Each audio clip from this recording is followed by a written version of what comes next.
BYU and Utah have enjoyed a number of classic matchups in the rivalry history, but this week's edition of the Holy War, without a doubt, is the biggest ever.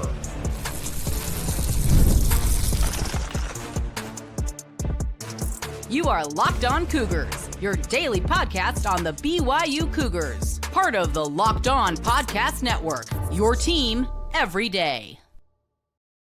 What's up, everybody? Welcome into Locked On Cougars, your daily podcast focused on the BYU Cougars. I'm Jake Hatch, executive producer of the KSL Sports Zone in Salt Lake City, Utah, and a 14-year credentialed media member at BYU. I am your resident expert and insider, your host here on this podcast. And as always, thank you for making Locked On Cougars your first listen of the day. Coming up on today's show, we examine BYU and Utah, the latest rendition of the Holy War, and why I truly believe it is the biggest in rivalry series history. We'll get into that. Then we're going to talk about the juxtaposition of Sitake versus Kyle Whittingham and how these two head coaches, who are dear friends, but they have very differing approaches to how they handle the rivalry, at least in the public eye. Then we'll finish up today's show on the basketball front. Yes, BYU men's basketball continues to make history and headlines as they have their highest preseason ranking ever. We'll examine what that exactly means for Kevin Young and company coming up on today's show. It's all brought to you today by our friends over at Game Time. Go download the Game Time app today, create an account, redeem the promo code Locked On College, and get $20 off your first purchase. All right, let's dive right in on today's show. And why do I believe this is the biggest rivalry game in series history? Well, I'll just say this right out of the chute. Consider the implications of this year's matchup between the Utes and the Cougars. It's a top 25 matchup. It's the first time that these two rivals have played both ranked since 2009. Now, I don't need to remind many of you that 2009 was in the final stanza of BYU and Utah being members in the Mountain West Conference together. Ultimately, Kyle Whittingham and the Utah Utes went to the Pac-12. BYU entered independence shortly thereafter, and now they're back together in the Big 12. The other thing to consider in this is that it appears that Texas Tech is going to run away with a berth in the Big 12 title game, barring something completely unforeseen. If that team falls short of making it to Arlington this season, it will be an abject failure in almost everybody's eyes. The question is, who are the Red Raiders going to face in Arlington? That is why this game and this edition of the Holy War between BYU and Utah, it is absolutely the biggest ever, because whoever wins this contest on Saturday night will have the inside track at playing in Arlington. Utah already has a loss on the season, but the only loss is to the Texas Tech Red Raiders. It's not going to really come into play for them to have a tiebreaker that they're going to lose to Texas Tech, at least the way it looks right now. But if Utah beats BYU, they would have the tiebreaker on the Cougars, while the Cougars will have absorbed just one loss and very much are still alive in that race. If it comes down to it, these two rivals, whoever has the tiebreaker coming out of this matchup, could very well find themselves vaulting over their rival and going to Arlington in early December. That is why I believe that the implications of this game make it truly the biggest ever. Both of these coaches, Sitake and Kyle Whittingham, want nothing more than to get one over on one another. They have already acknowledged that they are very dear friends. The staffs of these two programs are intertwined with guys who played at the various universities. The other side of it is that these young men on these teams, Keanu Tanavasa and Carson Ryan, they played at Utah last year. We have Logan Fano and John Henry Daly up at Utah, who were once upon a time BYU Cougars. There is the fan element that you literally have people in the very same household. Some sport red, some sport blue. And this week, it absolutely divides households. This rivalry is unlike many nationally. And when you consider, like I said, the stakes of what this year's matchup means potentially for both of these teams, there's still half a season to play out. But whoever wins this football game, it appears in my eyes that they will be the odds-on favorite to be facing Texas Tech in Arlington for a Big 12 championship, and beyond that, a berth in the college football playoff. It is absolutely a gargantuan, a titanic, use whatever adjective you want to use to describe this matchup between these two longtime rivals. They are going to go to war in Lavelle Edwards Stadium. I am fully expecting this to be a tight affair. The only way I think this game gets out of hand for either team is if one team has an absolute just abysmal day. Think what happened with Jake Heaps in, was that 2009, when they turned the ball over the 6 or 7 times, whatever it was, against Utah, and that turned into a laugher. You have to avoid that. And if you avoid that, history tells us that these two teams and the stats right now, Kyle Whittingham acknowledged it yesterday himself, that the stats match up very closely to one another. These are programs that are routinely running from north of 200, if not 250 yards every single game. Their turnover margins are very similar. Bill Connolly's SP Plus rankings that he puts out, not rankings, but his metrics he puts out for ESPN, have this game by the narrowest of margins. It's 24.4 to 24 in favor of Utah. That goes in line with a lot of the odds makers. Our friends over at FanDuel have installed Utah as the early betting favorite in this game, but it is a pretty slim margin. It opened up at 2.5 points, and it'll fluctuate there, I feel like, most of the week. I look at this matchup as an absolutely electric matchup that is going to attract the eyeballs of the nation because big noon kickoffs coming to Provo, Utah. Now, we found out that we are not going to have Gus Johnson and Joel Klatt on the call of this game. It'll be Jason Benetti and RG3, speaking of Robert Griffin III. But that's okay. Big noon kickoff. Guys like Urban Meyer, will he utter the three letters he's never been really able to really say without like having to like swallow his pride? And I don't know he'll necessarily say it on Saturday. We will have Dave Portnoy and the Barstool Sports guys in Provo, Utah. Is there a more fish out of water element, it feels like, than Barstool Sports to be hanging out in Provo, Utah? You tell me. But the nation's eyes are going to be upon this rivalry. And yes, I am still one of those traditionalists who would love nothing more than to see this game played at the end of the regular season, where the stakes could be just as high or they could have fallen off at that point for both of these teams. But the circumstances being what they are, as BYU celebrates homecoming, celebrates its 150th birthday on Thursday officially, but obviously celebrating it this whole weekend as well as this whole year.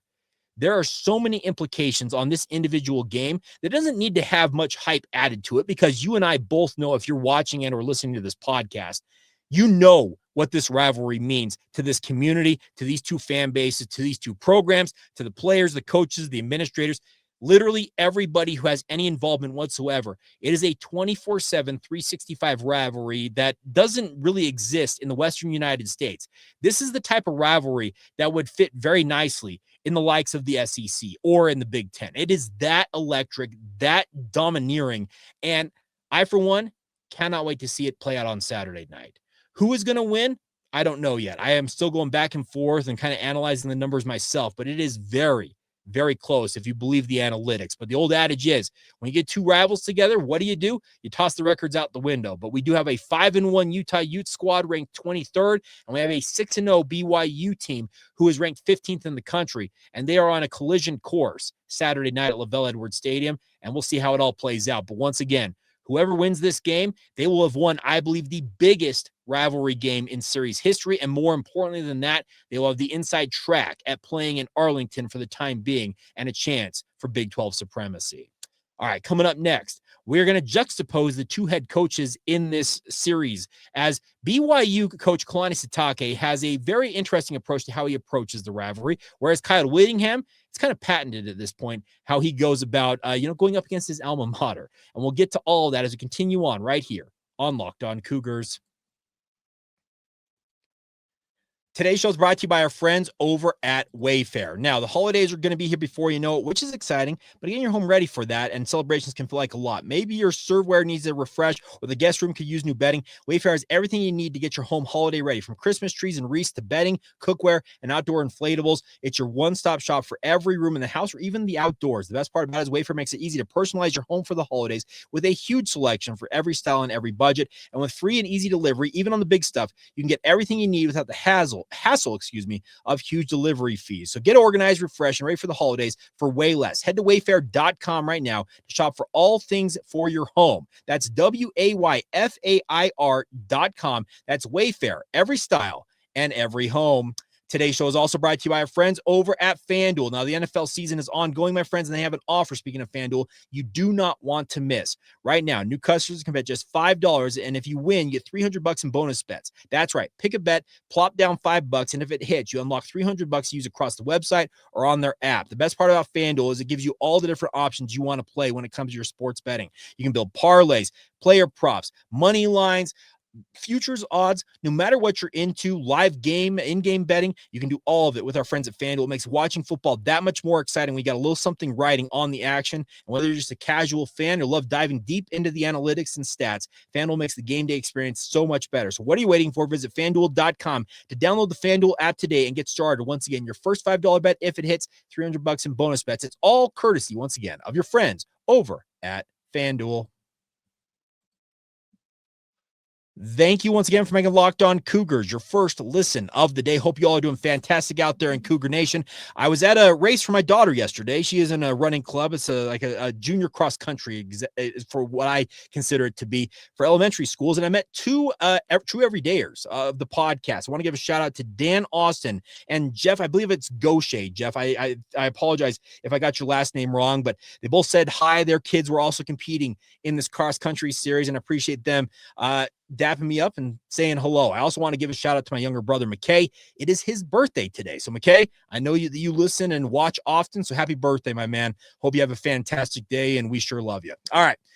Before we move along here, there is a juxtaposition that I observed yesterday during media availability between Kalani Sitake and Kyle Whittingham that we need to analyze here on this podcast. Now, I will say this at the outset. There was a question asked to Kyle Whittingham by one of his regulars during his press conference saying, as you approach your final rivalry game as head coach, and Kyle Whittingham was really quick to say, whoa, hold your horses. Nobody's decided if it's my final rivalry game. Now, while I believe that Kyle Whittingham may not have made the final call, we are closing in on Kyle's final stand as Utah's football coach. There's just no doubt about that. You can read the tea leaves. You can argue with me all you want, but it feels like we are nearing the end of Kyle Whittingham's legendary run at the University of Utah. And there's no other word other than describe it as legendary because he's done some pretty incredible things as head coach of the Utes. But in his old age, he has gotten a little, crotchety is probably a good term for how he approaches this rivalry. And I think it was really implicated, or I think not implicated, but it was really pointed out to me by a question. I believe it was Jeff Rainier from Fox 13 had an interesting question for Kyle Whittingham, and Kyle Whittingham shut it down before Jeff even finished the question. Here is the Q&A from Kyle Whittingham answering a question about BYU quarterback Bear Bachmeier. What have you seen from BYU quarterback Bear Bachmeier? And do you see? I'm just going to focus on us this week, our guys, our coaches. So I'm not going to give much thought on the opponent this week. And so, really, you have to ask them, what they think of Bear. So.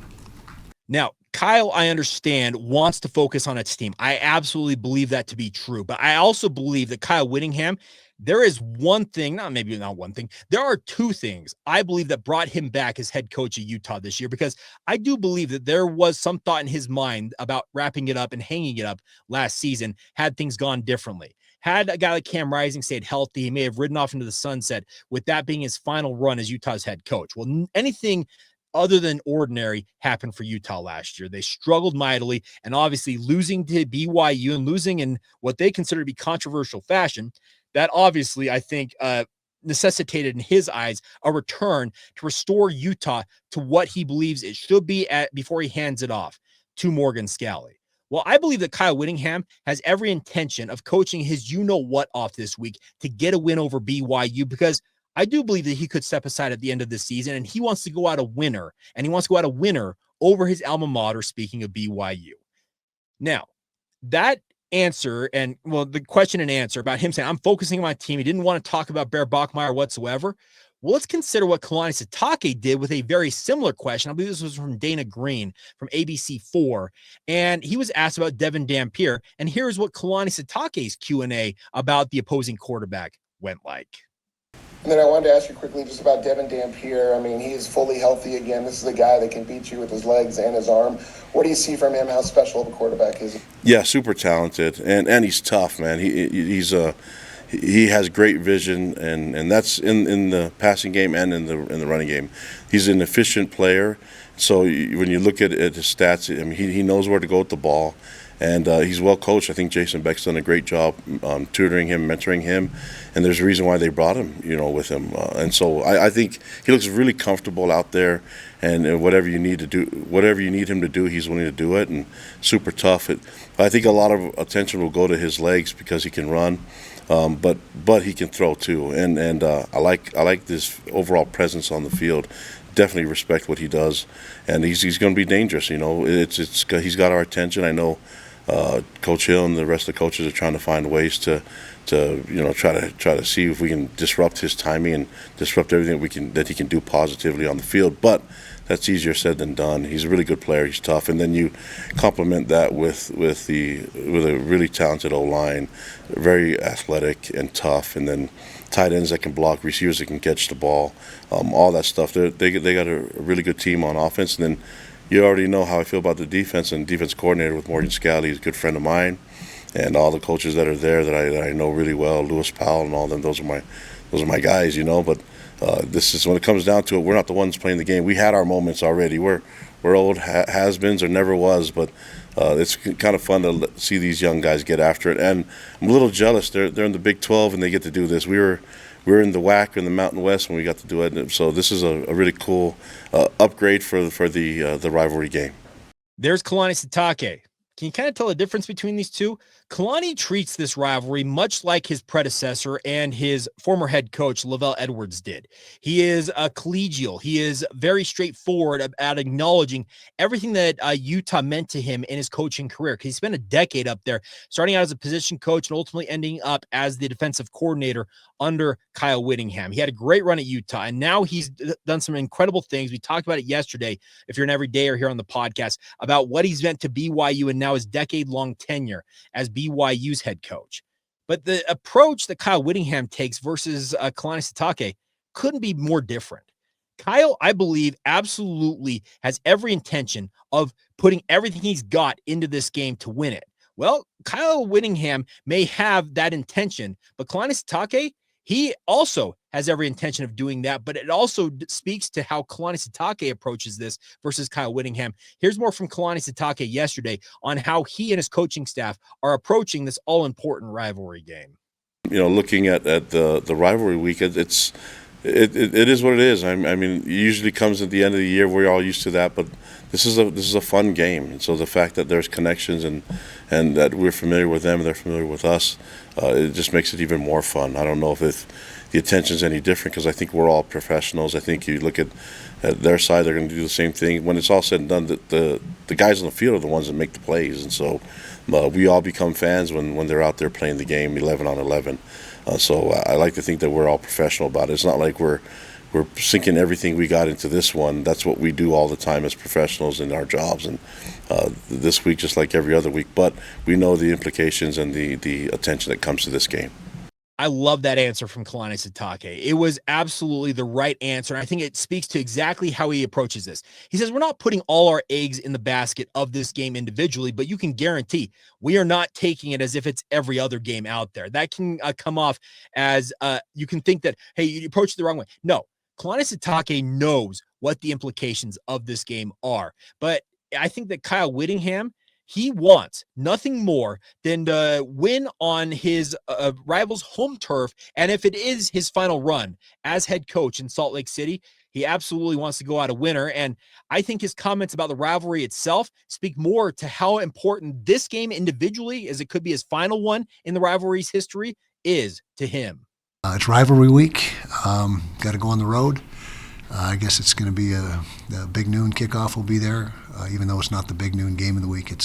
They'll be down there, and so we'll have to have a great week of practice as always. Between the two teams, there's a lot of similarities statistically. Both rushing for roughly the same amount, throwing for roughly the same amount, scoring roughly the same amount. Defensively, there's a lot of similarities as well. Both in the upper third of the conference in most of the key stats, and so should make for a great matchup, and away we go. There you have it. Kyle Whittingham, before that Kalani Sitake. A big thank you to Utah Athletics for the video and audio from Kyle Whittingham, and a big thank you to BYU Athletics from the video and audio from Kalani Sitake. But I'm telling you, folks, there are two head coaches here who are dear friends, because Kyle Whittingham and Kalani Sitake have very much acknowledged that fact. But man, one of those coaches, crotchety, is what I would describe Kyle Whittingham's approach to this rivalry, and I think he's absolutely hell-bent on making sure that his team has every opportunity to win this game. I'm not expecting Kalani Sitake to cower away from that, but Kalani Sitake's approach, it's far more, as I said, collegial. It's more warm. It's more inviting, but you can guarantee that he wants nothing more than to have 3 in a row hanging over his mentor, one of his mentors in this game on Saturday night. All right, we'll finish up today's show coming up next. We're going to talk about BYU basketball. Yes, amidst all the rivalry madness out there, there is some basketball news. I almost said Kyle. Kevin Young and the BYU basketball program are facing maybe their biggest season ever in program history. And let's just put it this way. The AP poll, it guaranteed that with the highest ever preseason ranking for the Cougars, and we'll get to why, and we'll examine what it's going to mean for the BYU men's basketball program next. Today's show is brought to you by our friends over at Game Time. Now, Game Time is here for you guys to get you the tickets you want to go to. College football is here, and all of us couldn't be more excited. The tailgates, the rivalries, obviously a big rivalry this weekend, and the energy in the stands, there's nothing like it. But let's be real, actually getting tickets to games like the one this weekend at LaVell Edwards Stadium can be more of a battle than the game itself. Endless queues, hidden fees, prices jumping at checkout, and that's just the beginning, it feels like. That's why I want you guys to check out what I've done and use Game Time, the app that gives the advantage back to the fans. It's the easiest way to score last-minute tickets at the best prices with no surprise fees. What you see is what you pay. That is my favorite feature about Game Time. There's no surprise fees being tacked on, no convenience fees or anything like that all of a sudden pop up when you're trying to check out. The best part is you can pull up the app. It makes it super simple. You can even see the exact view from your seat before you buy it. And more importantly, it's faster, cheaper, and less stressful than any other way that I have bought tickets. So take the guesswork out of buying your tickets and do it with our friends over at Game Time. Download the Game Time app, create an account, redeem the promo code LOCKEDONCollege for $20 off your first purchase. Terms apply to that. But again, create the account, use the promo code LOCKEDONCollege, and get $20 off with our friends over at Game Time. Swipe, tap, ticket, go. Download Game Time today. Thank you once again for making Locked On Cougars your first listen of the day. If you have not done so already, why are you not a member of the Locked On Cougars Insider Group? The inside scoop on all things BYU sports that you're looking for. And the best part is it comes to your phone in the form of a text message. You can have one-on-one conversations with myself. And I guess the kicker about it is just $5 a month to be a part and get that insider intel that you crave. And I will also add this. You get a 14-day free trial before you're charged a single penny. So join us today and be a part of the Locked On Cougars Insider Group, and get to the link in the show notes below and join us. And if not, if you can't figure it out, reach out to us via social media and we'll get you squared away. All right, let's talk BYU basketball before we go on today's show. And if you missed it yesterday, the preseason AP Top 25 poll is out, and your BYU Cougars, drum roll please, they are number 8. Yes, they are inside the top 10 in the preseason national polls. Now, that is the highest ranking ever in BYU program history. Before this, BYU has been in the preseason polls just 6 times. And obviously, the stakes for BYU this year with the top-rated prospect at one time in AJ DeBonsa, as well as having returners like a Richie Saunders, a high-profile transfer in guys like Robert Wright III, the stakes could not be higher for Kevin Young and company going into this season. There's just zero doubt about that. And when you have a number 8 ranking attached to your name and the high-profile matchups you're going to play throughout the season, both in the non-conference and obviously during your conference play in the Big 12, BYU is in a very, very advantageous spot to start this season. But can they hold on to it? And more importantly, can they improve upon it? And will they deal with the pressure as we hope they all do? Because once again, the pressure on this program is immense because the expectation is, AJ has said himself, the floor for this team is the Sweet 16. I don't need to remind any of you who are college basketball fans who have watched BYU. They have exactly 3 Sweet 16s in the past 45 years, going back to 1980 and Danny Ainge. That's pretty incredible to consider that AJ is saying the floor is the Sweet 16. BYU also has never been to a Final Four. The farthest they made it is the Elite 8 with Danny Ainge.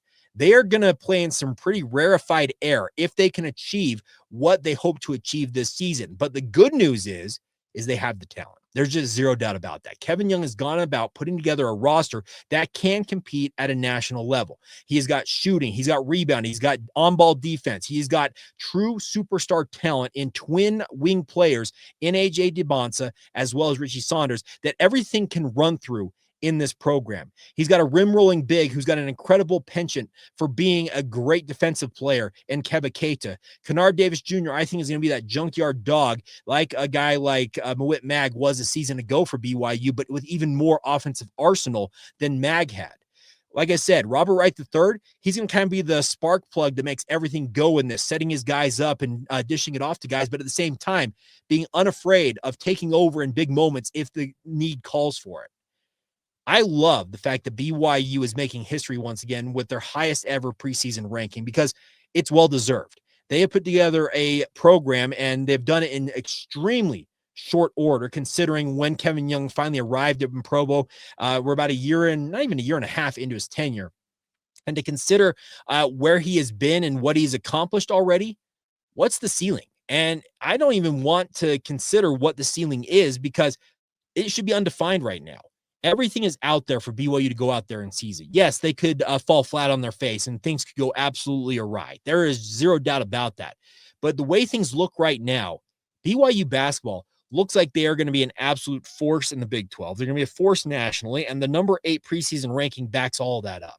They're expected to be, if you go by a number 8 ranking, is that at worst like a 2 seed in the NCAA tournament? And yes, BYU, even with the lofty situation they could find themselves in if they take care of business this season.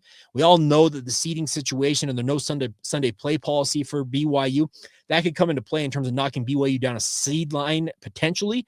But at the same time, if you're good enough, guess what the NCAA tournament committee will do? They will make sure that you are in the spot you need to be in to go out there and play where you need to play and play Thursday, Saturday, and have a chance to make a run here. I am super, super excited to watch this team play. And we get our first real look at them coming up on Saturday morning. It's a day-night matinee evening doubleheader. If you want to watch BYU basketball in the morning, it'll be at Nebraska. They're playing in Lincoln. It'll be on Big Ten Plus, streaming only. If you want to tune into that, you have to get the streaming service from the Big Ten Network. But you can see this team in actual game action. We saw last week the blue and white scrimmage. It showed some things. I really liked what I saw from this team, but that's against their own guys. They've been going against these guys for literally months at this point. So they're sick of going against one another. So a chance to play against Nebraska and see what Fred Hoiberg and the Cornhuskers have, I think it'll be a fun thing to watch that play out. And then the following week, BYU kicks off their own home exhibition season by playing a fellow top 25 ranked team. Yes, the North Carolina Tar Heels. They are ranked 25th in the preseason poll, and they will play that game in the Delta Center. Beyond that, if you look ahead this season, in the preseason poll, BYU will play Houston, who is number 2, UConn, who is number 4, Texas Tech, who is number 10, Arizona, who's 13th, Iowa State, who's 16th, Kansas, 19th, and Wisconsin, 24th. That is 7 teams that are ranked in the preseason top 25 BYU has either in the non-conference or on their conference schedule. Gone are the days of BYU playing a patsy non-conference slate. And Kevin Young said it last year. He felt it absolutely hurt his team going into conference play, the weak non-conference schedule that they played. Now, circumstances being what they were by the time he was hired, a lot of non-conference schedules and high-name opponents are hard to schedule at that point. So they had to kind of make do with what they had. He has decided that going forward, what we have seen this year is going to be more of the norm for BYU. They're going to load up in the non-conference to test themselves and get a real good feel for where they're deficient. And the hopes are that once you get through that non-conference slate, even with some of the dogs you will also play, just because the nature of scheduling is that you will bring in some money games. By the time you get to the Big 12 schedule, you should be battle-tested, hardened, and ready to take on whoever comes up first in the Big 12, because we all know this league, it is really, really deep. It's really, really talented. And these teams on any given night can beat up on one another. And BYU's got to be ready for that because they came out of the gates very, very slowly last year. I don't need to remind you guys, they were 2-4 at one point through their first 6 games in Big 12 play. To their credit, they turned it around. I think it was a 12-2 run down the stretch, including the 9 straight wins to close up the regular season that ultimately got them where they were in the NCAA tournament and parlayed that into a great, not necessarily a great run, a decent run in the Big 12 tournament, but a great run in the NCAA tournament before bowing out in the Sweet 16. But that's once again where AJ DeBonce is setting the floor for this team. He said it with his own mouth. And I think that he has got everything within him to help BYU reach these lofty goals that they have set for themselves. He has set for this team. And I, for one, I'm here for all of it. I am super excited to track this team. I've said it once. I'll say it again on this podcast. I am super reticent to ever wish away a college football season because college football, it's my baby. It is my first love. Speaking of the crazy sport that is college football, but the way that BYU basketball looks right now, I'm ready for this to be November 3rd and BYU playing Villanova in that opening game down there in Las Vegas. We're going to learn a lot about Kevin Young's team in very short order, right out of the chute of this exhibition season, even right out of the chute of the regular season, because they've loaded up. And these teams that they're going up against, their fellow Power Five in the basketball world, it's five because they have the Big East as part of the power leagues. And it's going to test them. And they're going to learn a lot about themselves very quickly. Will they have the shooting necessary to bail them out in games when they may not have the offense flowing as it should through A.J. DeBonsa and Richie Saunders? Are other players like Robert Wright III or Kennard Davis Jr. capable of stepping up in a moment where foul trouble hits for both Richie Saunders and A.J. DeBonsa and helping lead BYU and carry that scoring load with them on the bench? All of that's going to be learned very quickly this season. And should BYU pass those tests, there's no reason to think that they're not going to fly high and, once again, make a run to the Sweet 16. Heck, make a run to the Final Four. I am here for it. And I would love nothing more than to be, I don't remember, what's the Final Four this year? Is it Indianapolis? I don't know where it's at. I apologize. Probably should look that up ahead of time. I would love nothing more than to be traveling in early April and watching BYU play on the biggest stage in college basketball in a football facility that holds 50,000+ fans. It is a sight to behold, and I would love nothing more than to experience my first Final Four covering the Brigham Young University men's basketball team. That is what I'm hoping for. I've never been to a Final Four before this, and I would hope that maybe this year is the year that BYU kind of gets that monkey off its back of being the team that has the most NCAA tournament appearances without a Final Four appearance. It's 30+ at this point, so it's high time BYU breakthrough, and we'll see if they can accomplish it this year with this year's squad, because got a lot of talent and a lot of expectation with that preseason number 8 ranking, and we'll see how the Cougars and KYU handle it as they get going here in just a few weeks' time. All right, that is going to do it for today's edition of the show. As always, thank you for your support of the podcast. Please continue to subscribe, rate, and review, share with your family and friends. And as always, come back every single day and be an everydayer with us here on the podcast. And I want to remind you guys, coming up tomorrow, we're supposed to catch up with Drake Toll. We'll see if that works out. I'm hoping to catch up with him. He's coming into town this week, folks, for this rivalry game. We're hoping to catch up with him. And later on this week, you know him, you love him, JT Wistersill. That'll be our Thursday edition if everything goes according to plan. So make sure you do not miss a single episode this week in rivalry week, excuse me, if I can get that out of my mouth. But as always, thank you once again for making Locked On Cougars your first listen of the day, and come back tomorrow and be an everydayer right here on the Locked On Cougars podcast.